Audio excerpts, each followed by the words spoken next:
So guys, kakagising ko nga lang ngayon and nandito nga ako sa greenhouse, 'di ba? Dito nga kami nakatira and nandito nga sila Perfect and si Kenshin. So gusto ko lang silang kamustahin kung okay lang ba sila or hindi. Kasi nga 'di ba kagabi dinala namin sila ng pagkain tapos ayun, kala ko hindi nila tatanggapin yung luto ko pero tinanggap nila. Kaya samahan niyo ako. Tara! So, ayan, dito nga sila nakatiran dalawa ngayon. And titignan natin kung gising ba sila or hindi.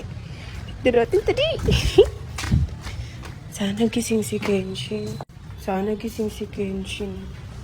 Para makamusta ko naman sila. Meg? Kenshin? Meg? Kenshin? Wala, tulog ata. Ayan guys, so walang tao.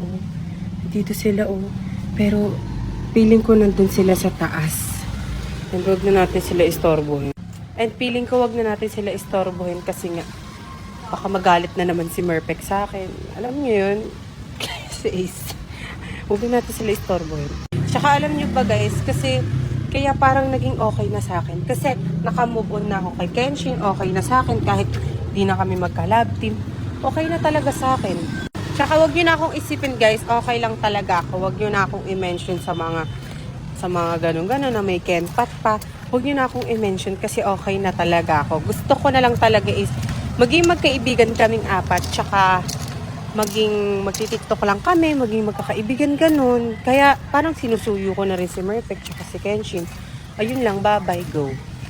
So guys, samahan nyo ako. Ibibigay natin to kay Romy ko, kasi nga, di ba iniwan siya ni Mek doon, mag-isa lang siya, and kagabi wala siyang ligo, kaya naisipan kong dala na lang siya ng damit ko, kasi hindi nga ako pwede pumunta sa visitor sa ano nila, kaya dadala natin siya. Samahan niyo ako! So, ayan, nandito nga siya, and pupuntahan natin siya dito, papasukin natin siya sa loob, titignan natin kung tatanggapin ba niya yung bibigay ko sa kanyang jacket. So, kinakabahan nga ako kasi ewan ko kung tatanggapin talaga niya to or itatapon niya na lang sa akin. Kasi di ba ginawa niya na sa akin yan. Pero okay lang sa akin kasi best friend naman na kami. Para sa akin, ewan ko kung best friend pa rin tingin niya sa akin ngayon or galit pa rin siya. So, papasok na tayo dyan. Nakabukas. So, kinakabahan nga ako kung tatanggapin niya to or hindi. Kasi baka mamaya hindi niya tanggapin to. Ayun siya. Romy, ginagawa nito, Romy. Ano? Di ba hindi ka nga naligo kagabi? Bibigay ko na sa'yo to para may damit ka. Ayaw mo ba? Ayaw mo? Bakit ayaw mo? Ito na, iwan ko na dyan Ayoko nga ako, Romy. Sige na. Malis ka na ako, Romy. Ayaw mo? Sige, bye-bye. Ay, teka. Ano ba?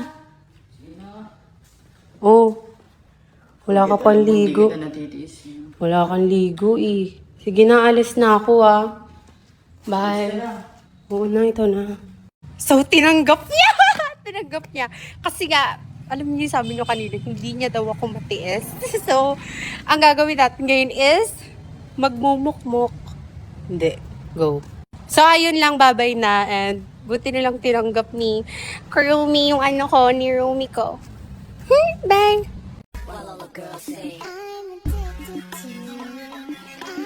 Don't need no one to tell me how to live just like they would.